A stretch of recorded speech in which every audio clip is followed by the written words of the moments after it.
आज की हमारी इस खास और गहराई से तैयार की गई रिपोर्ट में हम एक ऐसे सवाल से शुरू करते हैं जो इन दिनों सोशल मीडिया, न्यूज़ डिबेट और आम बातचीत हर जगह बार बार उठ रहा है। सवाल ये है कि क्या सच में समाज में कोई ऐसा बदलाव आ गया है जहां महिलाएं अचानक से ज़्यादा हिंसक हो गई हैं? या फिर ये सिर्फ एक ऐसा नैरेटिव है जिसे बार बार दिखाकर हमारे दिमाग में बैठा दिया गया है? अगर आप पिछले कुछ महीनों की खबरों को ध्यान से देखेंगे तो एक पैटर्न साफ दिखता है। ऐसी खबरें जिनमें किसी पुरुष की मौत या हत्या में उनकी पत्नी, पार्टनर या गर्लफ्रेंड का नाम सामने आता है। वो खबरें अचानक बहुत तेजी से वायरल हो जाती हैं। कहीं किसी का शव ड्रम में मिलने की बात सामने आती है, तो कहीं शादी के कुछ ही दिनों बाद हत्या की खबर सामने आती है, तो कहीं रिश्ते के भीतर का विवाद अचानक इतना बढ़ जाता है कि वो सीधे जानलेवा हिंसा में बदल जाता है। इन खबरों के साथ क्या होता है? ये खबरें सिर्फ खबर नहीं रह जाती, ये कंटेंट बन जाती है। मीम्स बनते हैं, रील्स बनते हैं, चुटकुले बनते हैं और धीरे धीरे एक वाक्य आम बातचीत का हिस्सा बन जाता है कि भाई आजकल औरतों से डर लगता है, शादी सोच समझ कर करना, पुरुष अब सुरक्षित नहीं रहे। लेकिन क्या ये पूरी तस्वीर है? यहीं से हमारी इस रिपोर्ट की शुरुआत होती है, तस्वीर के उस हिस्से को देखने की जो अक्सर दिखाया ही नहीं जाता है। नमस्कार, मैं सुप्रिया सिंह और आप देख रहे हैं न्यूज़ ट्रैक।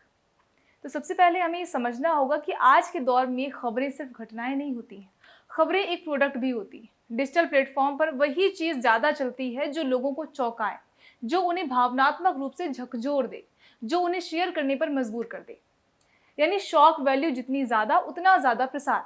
अब सोचिए, अगर किसी अपराध में एक पुरुष आरोपी है तो वो एक सामान्य सी खबर बनती है, लेकिन अगर किसी अपराध में एक महिला आरोपी है तो खबर असामान्य बन जाती है और असामान्य चीज़ें ही वायरल होती हैं। यही वजह है कि कुछ घटनाएं बार बार हमारे सामने आती हैं और बाकी बहुत सी घटनाएं हमारी नज़र से ओझल हो जाती हैं। अब ज़रा एक पल के लिए हम भावनाओं से हटकर तथ्यों की तरफ देखें तो नेशनल क्राइम रिकॉर्ड ब्यूरो के आंकड़े बताते हैं कि भारत में महिलाओं के खिलाफ होने वाले अपराध, घरेलू हिंसा, दहेज से जुड़े मामले, यौन उत्पीड़न आज भी बड़ी संख्या में दर्ज होते हैं। ये घटनाएं रोज होती हैं, लेकिन ये ट्रेंड क्यों नहीं बनती? क्योंकि समाज में इन्हें धीरे धीरे एक सामान्य वास्तविकता की तरफ स्वीकार कर लिया है। यानी कि एक तरफ वो घटनाएं जो आम है लेकिन दिखती कम है, और दूसरी तरफ वो घटनाएं जो कम है लेकिन दिखती बहुत ज्यादा है। यहीं से धारणा और हकीकत के बीच का फर्क पैदा होता है। अब बात करते हैं उस मामले की जिसने इस पूरे नैरेटिव को और ज्यादा तेज कर दिया है, बेंगलुरु का मामला। ये मामला सिर्फ एक हत्या नहीं है, ये एक कहानी है जो भरोसे, रिश्तों और मानव व्यवहार के जटिल पहलुओं को सामने लाती है।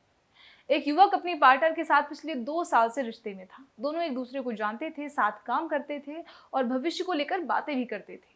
लेकिन जैसे जैसे समय बीतता गया, रिश्तों में एक असंतुलन पैदा होने लगा। लड़की शादी चाहती थी, लड़का टालमटोल कर रहा था। रिश्तों में स्थिति बहुत ही आम है कि एक व्यक्ति आगे बढ़ना चाहता है और दूसरा तैयार नहीं होता है।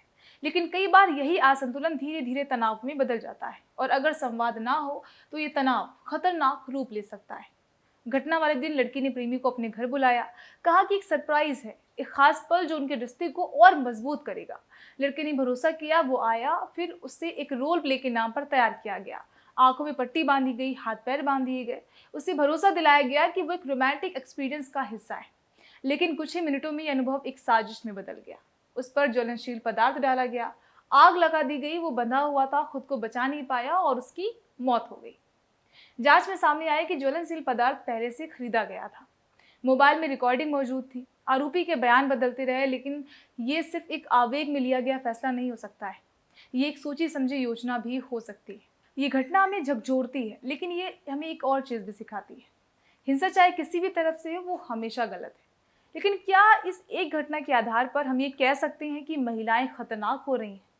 यहीं पर हमें गहराई से समझना होगा। हिंसा एक जेंडर की समस्या नहीं है, ये एक सामाजिक, मनोवैज्ञानिक और कभी कभी व्यक्तिगत परिस्थितियों का परिणाम भी होती है। लेकिन ये भी सच है कि समाज में शक्ति, नियंत्रण और अवसरों का वितरण बराबर नहीं रहा है। पितृसत्ता यानी कि वो व्यवस्था जिसमें पुरुषों को अधिक शक्ति और नियंत्रण मिला, उन्होंने सदियों तक सामाजिक व्यवहार को प्रभावित किया है। और इसी वजह से महिलाओं के खिलाफ होने वाली हिंसा कई बार सिस्टमैटिक होती है, जबकि महिलाओं द्वारा की जाने वाली हिंसा अक्सर व्यक्तिगत परिस्थितियों, भावनात्मक दबाव और सीमित विकल्पों का परिणाम होती है। ये फर्क समझना जरूरी है, लेकिन ये फर्क किसी भी तरह से हिंसा को सही नहीं ठहराता, क्योंकि अंत में हिंसा हिंसा ही होती है। अब एक और पहलू, रिश्तों का। हमारा समाज आज भी रिश्तों के मामले में पूरी तरह से स्वतंत्र नहीं है। खास तौर पर महिलाओं के लिए उनके फैसले, उनके चुनाव, उनके रिश्ते अक्सर परिवार, समाज और परंपराओं के दायरे में तय होते हैं। कई बार ये दबाव दिखाई नहीं देता है, लेकिन ये मौजूद रहता है।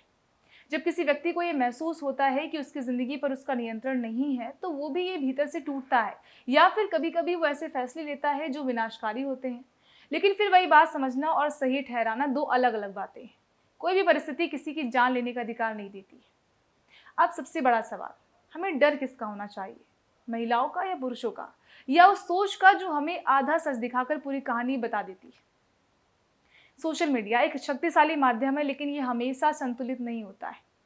ये वही दिखाता है जो बिकता है, और जो बिकता है वो हमेशा सच नहीं होता है। इसलिए जब भी हम बार बार एक ही तरह की खबरें देखती हैं तो हमें लगता है कि यही वास्तविकता है, लेकिन असलियत हमेशा उससे बड़ी होती है। तो अगली बार जब आप कोई भी ऐसी खबर देखिए तो रुकिए, सोचिए, पूछिए कि क्या मैं पूरी कहानी देख रहा हूँ या सिर्फ उसका एक हिस्सा देख रहा है। क्योंकि आधा सच अक्सर सबसे बड़ा भ्रम पैदा करता है, और अंत में ये मुद्दा मर्द बनाम औरत का नहीं रहता है, ये मुद्दा है हिंसा बनाम इंसानियत का। और अगर सच में हम एक बेहतर समाज चाहते हैं तो हमें हर तरह की हिंसा के खिलाफ खड़ा होना होगा, चाहे वो किसी भी तरफ से क्यों ना हो। अब सवाल आपसे है कि क्या हम सच देख रहे हैं या सिर्फ वही जो हमें दिखाया जा रहा है? आपकी राय क्या है? कमेंट करके जरूर बताइएगा।